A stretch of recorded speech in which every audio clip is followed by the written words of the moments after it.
If I do that. And hello, everyone. I'm here today with another beautiful new friend that I've met through networking. And she's very passionate about people taking their photos and you doing something with them, either putting them in scrapbooking or taking them online. And she just got bumped off and she's going to come back on. But if we haven't already met, I'm Laurel Elian, creator of Mind Your Business and of Aspiring to Inspiring. Today I am live streaming to 3 different platforms, and I'm not sure where it is you're coming in from, but I can see that you are there.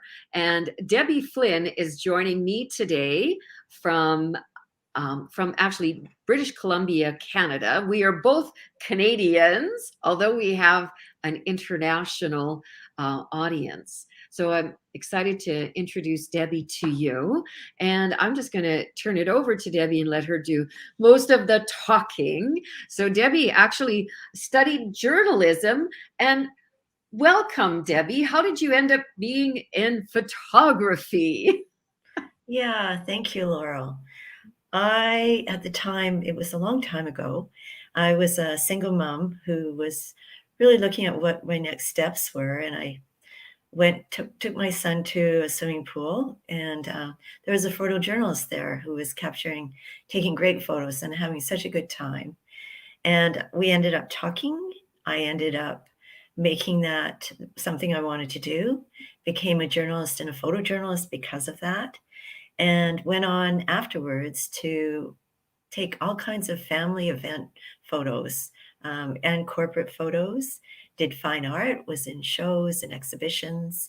And when I picked up my phone to start taking photos with that, I realized that it wasn't as easy as I thought it was going to be. And I thought, well, I'm a pro. I should know how to do this. But the photos I was doing were really bad. It was humiliating, actually. And so I studied with great photographers and phone photographers and got better and started getting likes and realized, hey, you know what? I think other people could use my help. So that's when I started teaching people how to become the photographers they want to become with their phone cameras. Wow. Well, so Debbie, do you like to do nature or people? Like you probably do both, but do you have one that is a preference for you? I I really enjoy taking photos of people, but I don't do that as professionally anymore.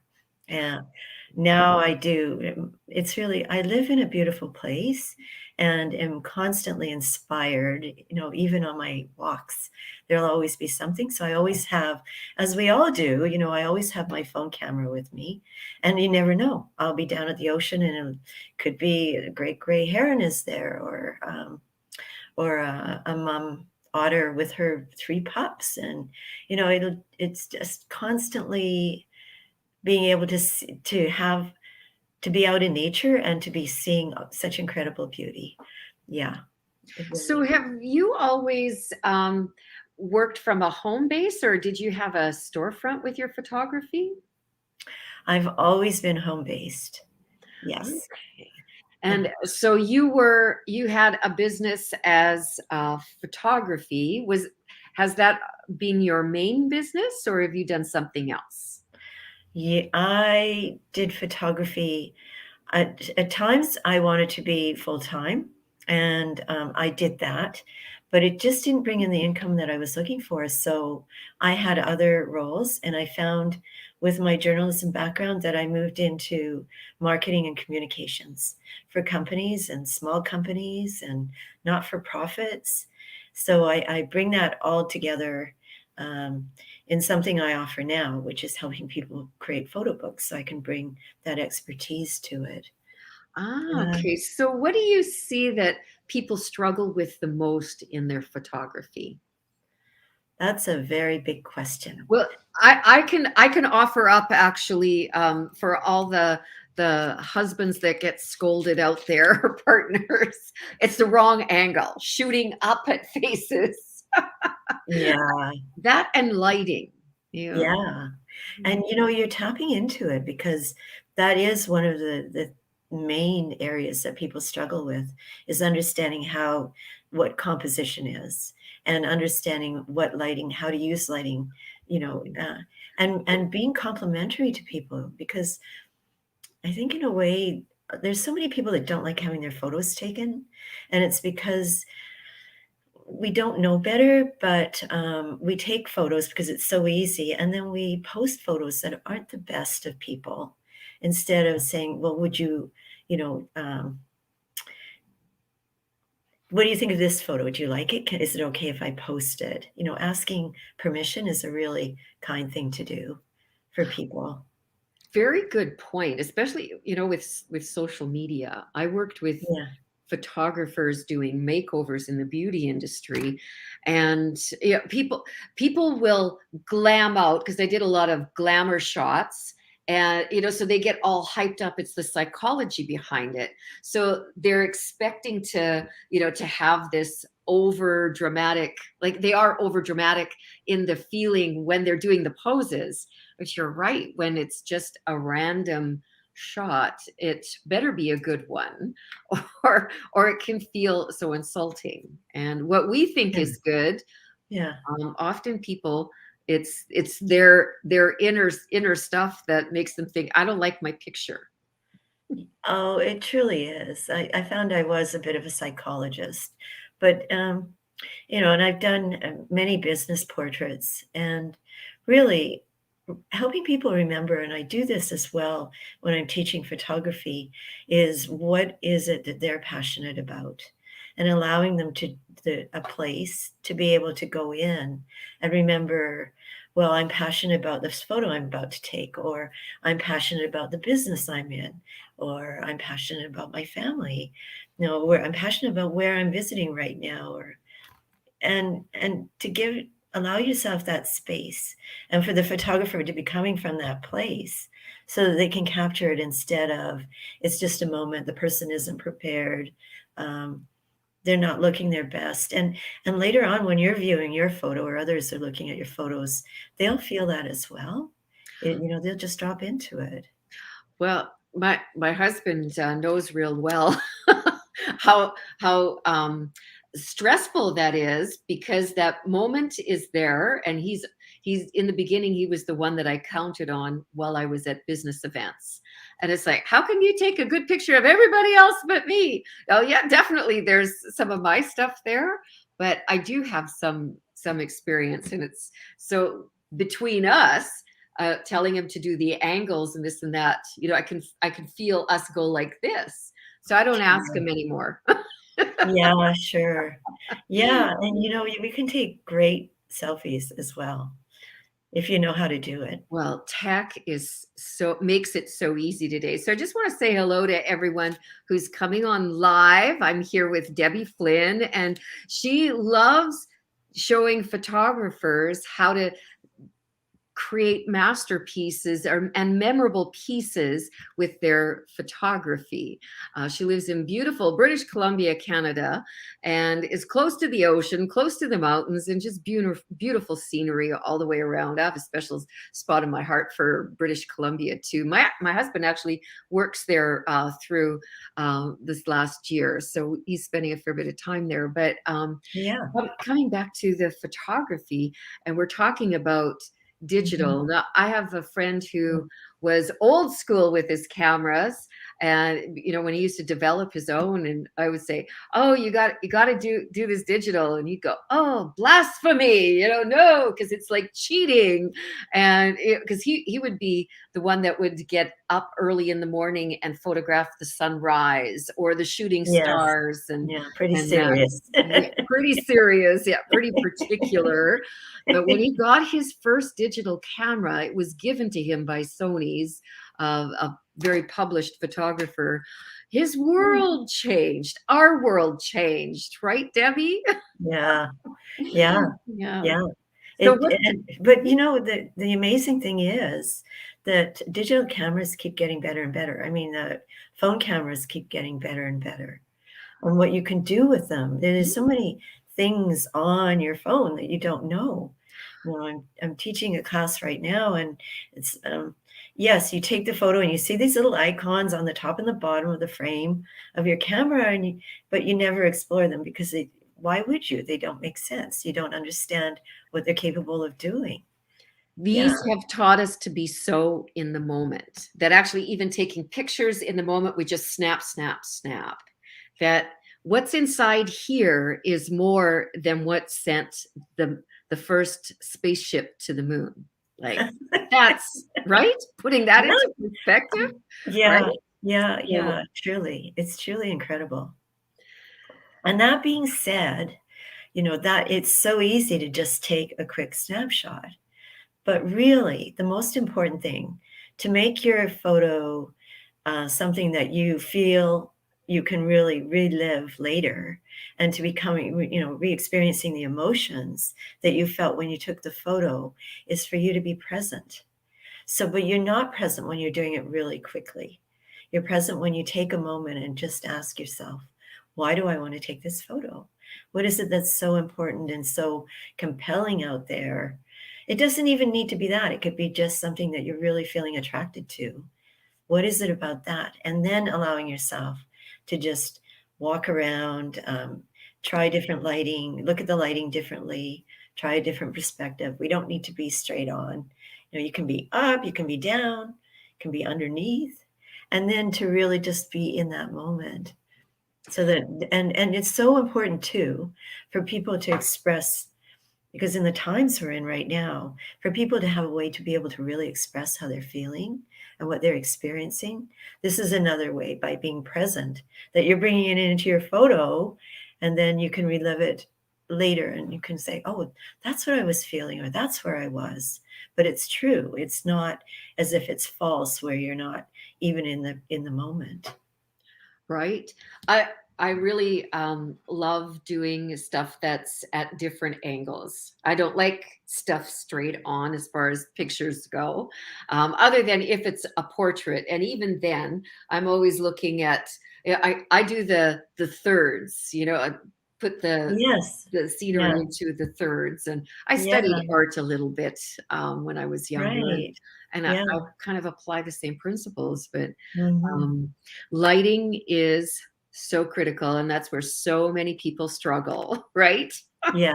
Yeah. Um, They do. mhm. I think it's just more the understanding of that there's such a variety of light. Even when you're looking at the day, you have the golden hour, which is 1 hour before dawn and an hour after dusk. That is, you've got that warm, no, sorry, before, I got it mixed up. And it's Would so, you just say that again? I'm actually typing it in the box. I haven't heard that one before, other than yeah, overcast days are great for photography, and that after it's too. rained. Yeah, that too. And during rain, the golden hour, which is 1 hour after sunrise Okay. and 1 hour before dusk. Excellent. There you go. To those who are watching, I hope this is helping you. It's already put a little red flag in my photo memory, so that's great. Yeah, the light is really soft and warm, and that's why it's called golden, because you have those warmer tones in the light, and then you're not getting the harsh light that you find at noon on a non-overcast day.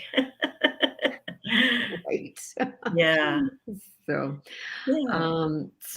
okay, and if people are struggling with their photography, what would you say to them? What do you suggest? Well, I'd want to find out more what they're struggling with. I found that usually people, for them, it's understanding what the camera does and to have the skill set to be able to do that. But people need to be inspired as well. What is it that uh, they're seeing in front of them that, they're finding really lights them up? And there's a third piece too, where uh, I bring this in to understand what exceptional photographers do. How is it they get their exceptional photography? Obviously they're doing something different than most of us are. And so I show work by these exceptional photographers, and there's basic principles, and you talked about that, Laurel, when you were talking about the rule of thirds, the grid. Mhm. That's called the golden mean, um, and it is an art principle that's used throughout art. Leonardo. I have all of his books. I truly, Yeah, I that because I started that very young, so that's how I see, and I think that's why I get perturbed with my husband because it's like, don't you see it? Like to me, it's like, but it isn't. Being an artist isn't whatever your medium is. Doesn't necessarily come naturally. It's all studied.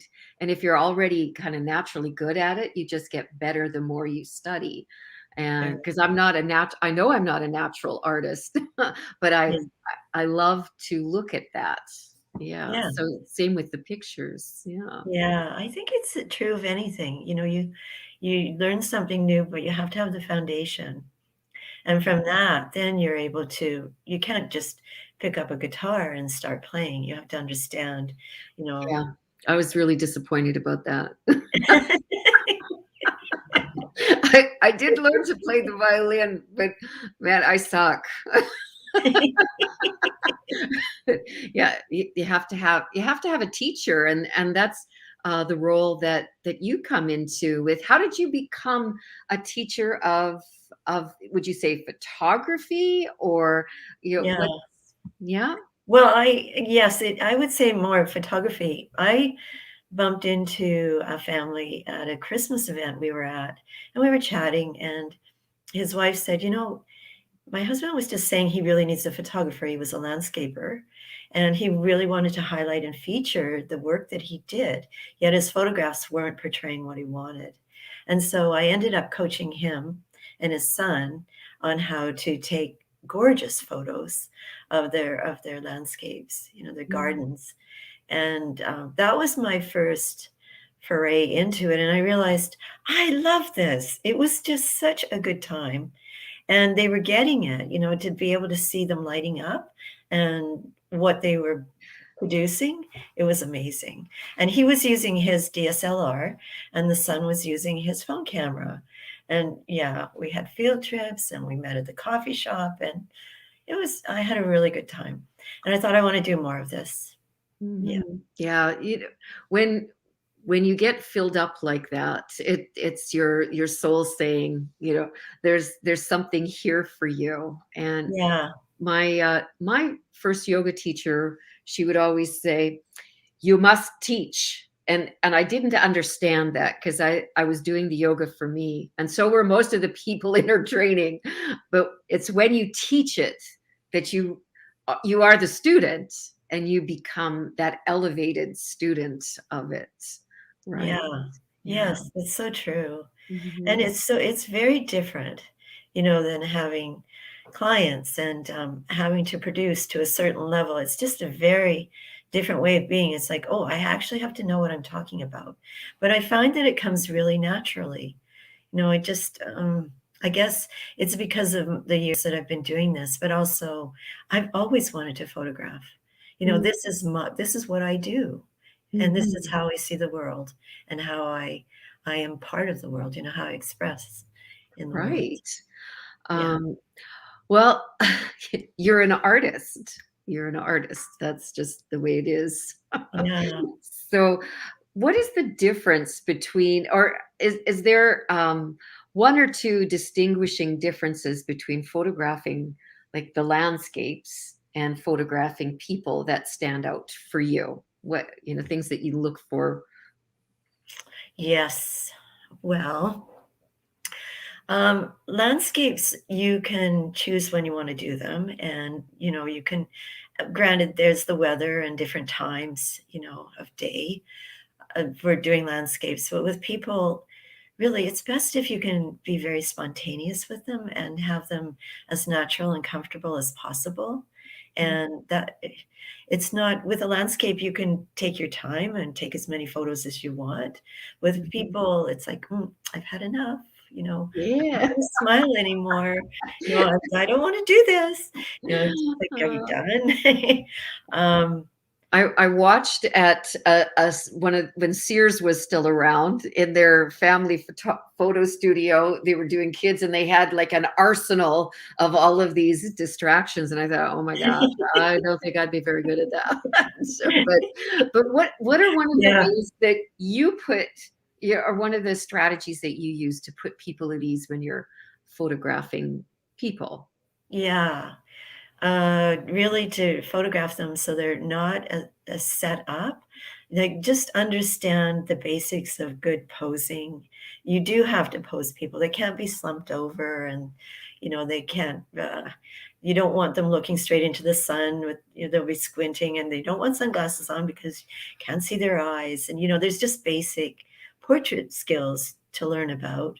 But Well, I those are really always, important, and it's proof yeah, being yeah. on so many Zooms that so many people are not aware of that. Oh, sure. I mean, Yeah. yeah, unless you take the time. But Mhm. it's everywhere too, that stuff. But what I really stress though when I'm photographing people is to keep it light and to really have a good time and to really be engaging with them. And I'm always asking, do you have good jokes? Or with kids, like when I was doing families, it was okay, let's do all the fun, this make your funniest face now, so the whole family would do that, and it kind of allowed everybody to get that out of the way, and then they could settle down and we could and I let families play and have a good time. I'm just kind of there. I was crawling on the ground and over top and, to get the right photos. um, Really, people need to feel really comfortable and that they can relax and just be who they are. I think by saying to them before too, any of these photos, I'm going to show them to you. You tell me which ones you like. Those are the only ones that I'm going to post. Like, ask their permission. Be very kind to them. Yeah. Yeah, well, it makes them feel like they're part of it too. Um, Yeah. Truly, Yeah. I haven't gone to a photographer in a long time because I've been so disappointed. Even, just, well, you just move around and I'll just take shots, or they just do video, and it's like, really? There's a lot out there that do just that. And that's what's looking back at you, though, that same, in a way, not connected. No, Mhm. they're not connecting with the photographer, so they're not going to connect with you.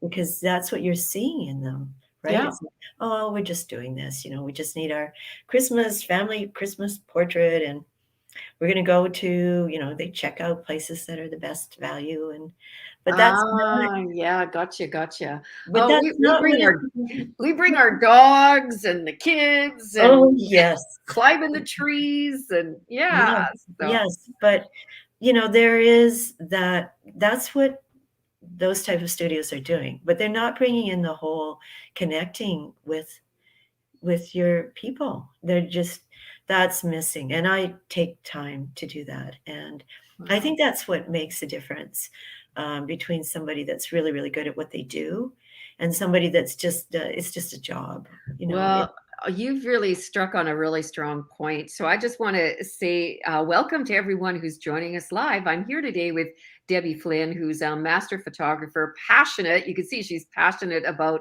photography, and we're talking about the different aspects of working with clients. And it doesn't matter what business you're in. You just touched on such a great point: is the connection. And it's the difference between selling and serving. And Debbie, you definitely serve. oh, That's thank you so much. yeah. Well, It this is is. the difference. How it makes Yeah. you feel, right?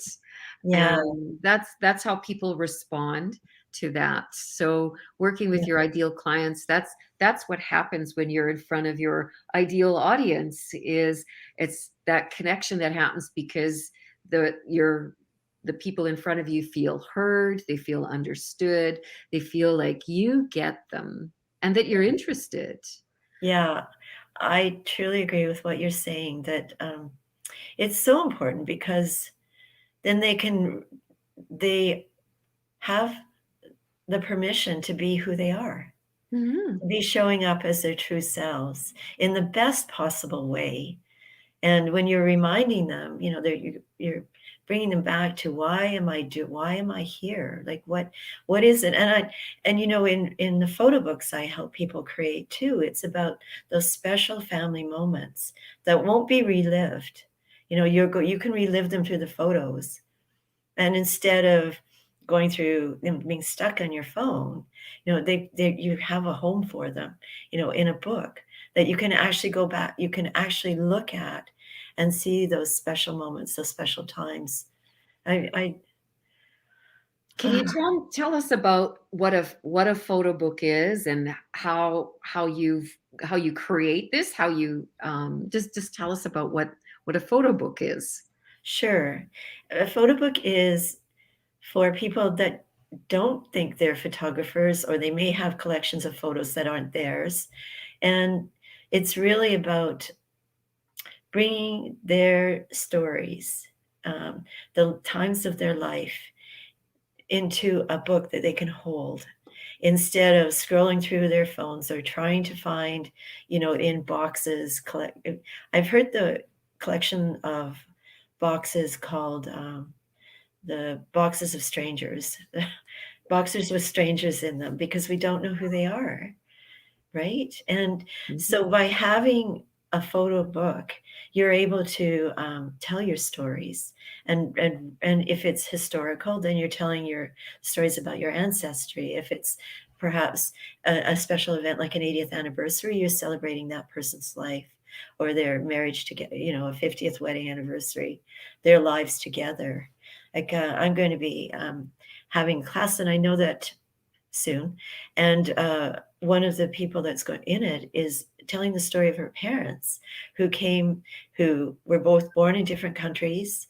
They met each other in a different country. And after they were married, they moved to another country, and their children were born in another country. So she wants to tell this very global story about her parents and where they came from. Well, And that's a human journey, a tour yeah. book, right? Yes. But I mean, the photo books, they can be very small. It could be just one, 12 pages, just an event, like a family reunion, or it could be something much bigger, up to 80 to, yeah, around 80 pages, anywhere within that. So is this Yeah. published or it's an online or a photo album? What does that look like? Yeah, it's done with a group of people. So you are able to share your story and get ideas from other people. And all along the way, I'm there with my expertise guiding you to be able to handcraft, but you're doing it online and I help you with that. And at the end, you have a published photo book in your hands that you can share with Wow. your family, share with friends. Yeah. Well, that's amazing. So you have these ongoing or you have dates coming up I and do have dates coming up, and right now I'm offering a Christmas photo expressions book that, yes, and you can find out more about that on my website. okay, I'm typing that in for you there. So if you talk about that so Christmas photo expressions. Expressions book, yes. It is a 5-week program, and it takes you through every we start with a pre-planning session where you can just, really hone in on why it is you want to create this book. Is it going to be for you? Is it going to be for others? And what is it that you really want to focus on? And then we look at what is the one photo that exemplifies, that shows what the book is going to be about. And that is going to be the cover of your book. And then it makes it easier for people to start saying, okay, then these are the other photos that fit with that. And so that you can start telling your story, because I help you with understanding how to organize and edit your photos and what looks best and layout. Write your story. Could be as simple as just very descriptive captions, or a very sweet story. And yeah, every week there, you have to be. I think for many, it's like I'd like to get to that, but I'm not ready, or I don't have the time. I have very simple processes that make it so easy. Well, simple is good, and that's what people require these days because there's just so much coming at them, and they'll just really value that. So I've typed in for those who are watching live, hello, welcome. I'm with Debbie Flynn, and right now we're talking about how to connect with her to sign up with her 5-week program, the Christmas Photo Expressions book. So that sounds really beautiful, Debbie. And so I've got your link to your website in there. But for those, what we're going to do after the live interviews, Debbie will post her links and answer any of your questions. If you have any questions, you can type them in here. I'm able to see some. Otherwise, type them in the platform that you're in, because we're being live streamed to the Facebook group Aspiring to Inspiring, and YouTube, and I'm not sure where all else, but we'll make sure you get that information and your questions answered. So what I hear from Debbie is how passionate she is about people being able to create something of deep meaning. And it's possible. Even if we think that we're not good photographers, Debbie's an expert at teaching you how to do that. So you have other programs too, is that right, Debbie? Yes, I offer phone photography programs, and I have one coming up for that as well. And it's called Expressions One, and it's really about people learning how to use their phone cameras, all the features for the first half of the program. And the second half is how to use their editing app on their phone to edit their photos, to, bring them out even more. And I really encourage with the editing that they're as subtle as possible. So if you take a really great photo, you won't need to, overuse the editing tools to make the photo look better. I really want people to understand, oh, these are the principles. I'll apply those. They'll be all ready to go. They'll start with, why am I taking this photo? And then having the editing having the understanding photography fundamentals to be able to compose it properly and use the light, and then to really feel inspired, to understand how, like, when you think of what inspires you and where you go to when you're coming from that place, it's so different than just, oh, everybody else is taking photos, so I'll just take one. It's not the same at all. No, you're so true. And it's true what you're saying. So Mhm. I've always been inspired by painting and photography, and I had a friend who's now passed, who is a famous photographer, and he photographed the spiritual spaces around the world. And when I first traveled to Oh, Courtney Bali, Mill? you Courtney you Mill? know him? Oh, yes. Oh Yeah. my Yeah. goodness, Oh, yes. we didn't talk about that before, I guess. No. I have So his book, actually. yeah, yeah. I used to, when I was in real estate, I gave his book as housewarming gifts to my clients. Oh, And beautiful. I'm really fortunate to have some of his pieces. One of his great big ones he gifted to me. And it got his work installed into a 5-star spa. And, just, I loved him. You know what? When I went to Bali the first time, I went with a map that he had.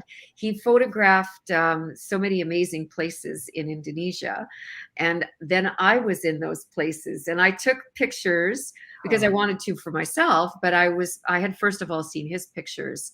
And he would test for the frequency of love in all these spaces that he went to. So I still have his original map of all of the oh, frequencies of love in all of these places.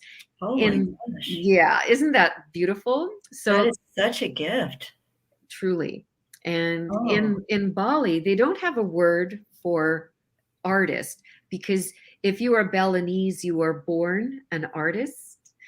And every home has a, they live in compounds, everybody has their space, but also every space has a temple, a sacred space. There's over 15,000 temples in Bali. So by the time I got to Tanalot is one of the most photographed sacred spaces in the world, and you'll know it as soon as you see it. And when the water goes out in the morning, when the ocean runs out in the morning, they walk to the temple, which is built on a rock. So when the water comes in at the end of the day, it's completely surrounded. But you see Oh, this temple, and the story is that a serpent lives underneath. And mm, anyways, lots of superstitious stuff. But mm, I photographed the sunset at Tanalot. The sunsets in Bali are like, we have really great sunsets here in Saskatchewan, and they're yes, very similar to kind of like yeah, what goes on in Bali, because we have such vast land. It's like the horizon. And so yeah. anyways, that, yeah, I had a great inspiration from the beginning. So No kidding. but do you Oh my see gosh. our conversation? I just want to say to those who are watching, that emotion that comes forward in photography, it is a work of art. And I always admire people's pictures. I love that. So, and you're a great inspiration, Debbie. For those who are watching, you'll see, oh, we have Sherry Leopold with us. Hello, gorgeous. She takes a lot of pictures as she's traveling. I've seen some alligators and crocodiles and Sherry's photos lately. Do you see? Really, we live in such a Yeah, visual world these days that it's it's highly visual, so and that's powerful. yeah, I think it's 87% of all the information is through visuals. Like, Mhm. it's so powerful, and yet we filter out a lot, um, and a lot of us are seeking, longing for true, visuals, aside from, the things that are, advertising and marketing and, just even in art, I know art is just someone's perception, but I feel that it has to be true. They're not trying to put on or be something that they're not. And it's the same with photography. It's just, when Laura, when you were talking about photographing the sunsets from that temple and feeling the emotion that was coming through when you spoke about it, I can only imagine what Mm. your photos portray, what the emotion that they're conveying when you're Mm. looking at it. And that's it, to bring the essence to it. Yeah. We traveled to Borobudur, where Courtney had photographed too. And one of the greatest honors in my life. I don't consider myself an artist, real like a great artist. I value artwork, and we enjoy many different forms. But um, the Borobudur is a quarter square mile of rock that's carved in the story of creation according to the beliefs of the people that carved it. Every inch of it is carved. And Mhm. so it's a walking meditation. It's symbolic of each of the chakras. So every level that you go on is symbolic of the Um, root chakra, sacral, so on. And so I photographed that, and it was kind of challenging because it's a Buddhist temple too. And there's people fly from Japan and load up. And it was like trying to take a picture without having people in it. So it's kind of yeah, a personal yeah, challenge too. yeah. And anyways, it was when I came back with and showed Courtney the pictures, he was like, Cheryl, his wife, who's a dear friend, look at her pictures are better than mine. And I was like, oh, you just say that? He says, no, Cheryl, look, her pictures are better than mine. It was like that was quite Oh a my. fantastic day. But No someone's kidding. asking Debbie, how do you feel about Photoshop? I use it all the time. Do you, Yeah. don't you think that if you use if you use some of the features on your phone, you don't have to use Photoshop. And that's No. that's one of the best things that we've been given in these modern times. And Debbie's an expert at teaching that. Thank you so much for asking that. So Debbie has an upcoming class program, a 5-week program geared towards the Christmas season. So, and Debbie, I'm just going to let you talk about your programs as people are gathering and as we Sure. get to closing. Yes. Well, I'm really helping people who have special life events, family events that they really want to create a photo book with as a Christmas present, something that they can give their family. And it's step by step. I'm there with you every step of the way so that it's easy. I have easy processes. And it's really about you bringing a favorite photo or a special event that you've maybe when we've been able to travel this past while, it's from where you traveled, or maybe it's local, maybe it's chronicling a year. It could be a family event such as new babies or your family over the past year, an anniversary, and it's something special. Maybe it's something a hobby that you really love doing. And at the end, you will have a published book that you've handcrafted yourself online. Yeah, so it's step by step, very, very easy.